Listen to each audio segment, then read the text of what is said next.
Bonjour et bienvenue sur cette nouvelle vidéo d'Attila. Aujourd'hui on vous présente l'arbalète Excalibur Assassin 400 TD. C'est une puissante arbalète récurve qui n'a donc pas de poulie, d'une puissance de 325 livres, qui tire des flèches à la vitesse de 400 fps, soit environ 439 km/h, soit 122 mètres par seconde. Comme elle n'a pas de poulie, elle est beaucoup plus facile à entretenir puisque vous pouvez changer la corde vous-même avec l'aide d'une simple fausse corde. Elle est très bien équipée avec sa lunette de visée à réticule lumineux et un bandoir à manivelle directement intégré dans la crosse. En plus, son système de montage la rend très facile et très rapide à assembler comme vous allez le voir tout à l'heure. L'arbalète telle qu'elle est livrée contient tout ce que vous voyez ici sur la table, c'est-à-dire la housse Explore, le corps de l'arbalète déjà assemblé comme ça. L'avant de l'arbalète est assemblé à l'exception de l'étrier, je l'ai juste placé. Vous avez aussi le carquois, les flèches, le support de carquois, la manivelle pour le bandoir à manivelle, ainsi que la lunette de visée. Passons maintenant à l'assemblage de cette arbalète qui est plus que facile. Vous prenez le nez de l'arbalète et vous avez ici un système de boutons qui s'appelle le Quick Lock. Si vous appuyez sur le bouton bleu ici, ça déverrouille l'étrier comme ça. Vous prenez le corps de l'arbalète, vous passez l'avant comme ceci et vous avez juste à le pousser au bout. Une fois qu'il est au bout, vous verrouillez avec l'étrier, le bouton bleu a bougé, l'arbalète est assemblée comme ça. On va passer tout de suite au montage du support de carquois par l'avant et vous avez juste une petite vis à laine ici qui va venir le verrouiller. Voilà, pas besoin de serrer trop fort. Ensuite, le carquois, vous allez voir qu'il a une forme ici triangulaire, donc il va venir par l'avant et on le verrouille en le vissant ici. Vous retournez l'arbalète et vous passez à l'installation de la lunette de visée.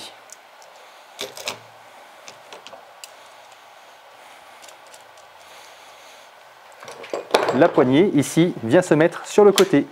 Voilà, l'arbalète est assemblée. Concernant le réglage de la lunette de visée, vous avez des indications qui sont inscrites ici à l'intérieur des molettes. Vous avez donc par exemple 5 clics est égal à un demi-pouce à 100 yards. Je vous invite à aller regarder la vidéo spécialement dédiée au réglage des lunettes de visée. Vous allez comprendre ainsi quelle colonne vous devez utiliser et comment ça fonctionne. Concernant l'armement de cette arbalète, comme tout est directement intégré dans la crosse, vous allez voir que c'est assez simple. On prend d'abord la petite poignée ici qu'on vient rentrer là. Elle est bloquée. Pour l'enlever, il faut pouvoir appuyer sur le petit bouton. Donc je la rentre ici et je commence à tourner un petit peu pour pouvoir déverrouiller ici le bouton. Là, je réenlève ce petit levier, ce qui me permet ici d'appuyer. Alors c'est une arbalète ambidextre, hein. Tout ce que j'ai à droite, je l'ai à gauche. J'ai un petit levier ici marron. Je pousse dessus et ça me libère le chariot. Je vais donc aller chercher la corde en avant. Voilà. Ici, je dois bien vérifier que les crochets sont descendus pour attraper la corde comme ça. Là, c'est bon. Je peux reprendre ma poignée. Je n'oublie pas de repasser en version crantée et je peux armer l'arbalète. Vous allez remarquer que cette arbalète a un fait unique, c'est qu'elle ne fait aucun bruit. On n'a pas de cliquetis comme sur tous les autres modèles d'arbalète à bandoir à manivelle. Là, on a zéro bruit. Et on peut armer comme ça. En plus, c'est assez facile. Voilà, là on est arrivé à embuter. L'arbalète est armée. J'enlève mon levier, je peux le ranger à sa place et passer au tir.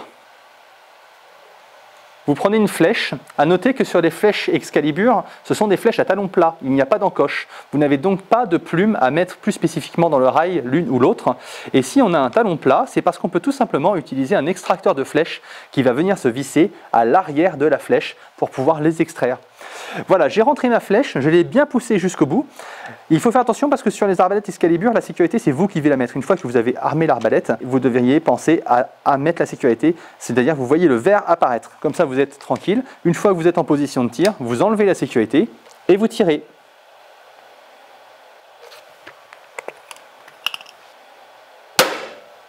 Maintenant qu'on a vu comment on armait et qu'on tirait avec l'arbalète, on va parler du désarmement. C'est assez facile avec ce modèle et c'est très important de savoir comment faire parce que, comme n'importe quel modèle d'arbalète avec ou sans poulie, vous ne devez surtout pas tirer à vide, c'est destructeur. Donc on va refaire la procédure d'armement comme tout à l'heure. Je libère le chariot, je repars en avant, j'attrape bien la corde, les crochets sont descendus. Si jamais vous en êtes qu'à cette étape-là, c'est assez simple puisque vous repoussez bien le bouton en avant, il faut voir le rouge pour dire qu'on a la sécurité enlevée. On appuie sur la petite gâchette qui est à l'intérieur et ça libère le chariot, tout simplement. Donc là, je l'arme parce que je veux aller plus loin dans le processus. Alors, il ne faut pas oublier de remettre ce petit cliquet ici, parce que sinon, l'arbalète, ça veut dire qu'elle peut repartir toute seule en avant. Et j'arme l'arbalète. Voilà. Si vous en êtes à cette étape-là, que vous avez armé l'arbalète, vous avez enlevé la flèche et que vous ne voulez pas tirer, la procédure est assez facile à suivre. Vous remettez la poignée ici, vous faites bien attention à ça, vous tournez un petit peu et vous l'enlevez, vous le libérez. Là, ça ne repart pas parce que pour l'instant, le chariot est retenu par ce petit cliquet ici. Si jamais je n'avais pas ce petit cliquet-là, ça pourrait repartir très facilement, donc faites attention. Donc on va bien tenir ici, on va faire un petit peu... Là, on va tirer un peu dessus, ça permet de libérer le chariot, et vous voyez que là, il est libéré, il peut repartir. Donc là, je vais tenir l'arbalète, et je raccompagne la corde en avant, tout simplement. Là, je n'ai pas d'effort à faire, c'est assez facile. Voilà, une fois qu'elle est repartie en avant, je peux enlever ça, je le remets là. J'enlève la sécurité, si elle est déjà mise, j'appuie sur la petite languette, et ça libère le chariot. Alors, moi j'aime bien tenir le chariot, ça permet de garder, comme ce sont des câbles, ça permet de les garder tendus. Et vous pouvez tout simplement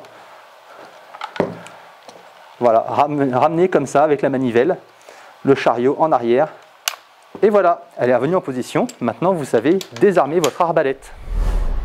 Passons maintenant à l'entretien. Sur une arbalète récurve, c'est très facile puisque vous n'avez que le rail à graisser régulièrement, c'est-à-dire tous les 5 à 10 tirs, pour que la corde glisse bien dessus. Les arbalètes Excalibur sont très bien fichues puisque la corde touche à peine le rail, elle n'est pas vraiment posée dessus, elle ne frotte pas dessus. Donc c'est une arbalète qui ne va pas beaucoup s'user. Vous n'avez que ça à faire du coup pour entretenir votre corde et allonger sa durée de vie. C'est un bon graissage, mettez un petit peu de graisse de temps en temps pour qu'elle reste souple.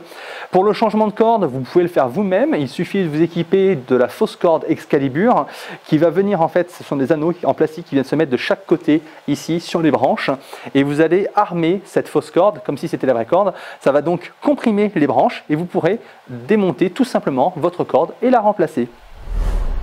Côté réglementation, il suffit d'être majeur pour pouvoir acheter une arbalète comme celle-ci. Vous envoyez simplement votre carte d'identité par mail au moment de votre commande. La chasse à l'arbalète est interdite en France et pour le transport, il suffit de la démonter. Comme vous avez vu, c'est très facile avec ce modèle. Et en plus, vous avez une housse qui est fournie avec l'Assassin 400. Cette vidéo est maintenant terminée, j'espère qu'elle vous a plu. Vous allez pouvoir vous servir aussi de cette vidéo pour d'autres modèles d'Excalibur Assassin, que ce soit la 360 ou la 420, pour pouvoir comprendre comment fonctionne le bandoir ou le système Quick Lock. Si vous avez des questions, n'hésitez pas à les laisser en commentaire. Je vous invite à liker cette vidéo en cliquant sur le pouce bleu.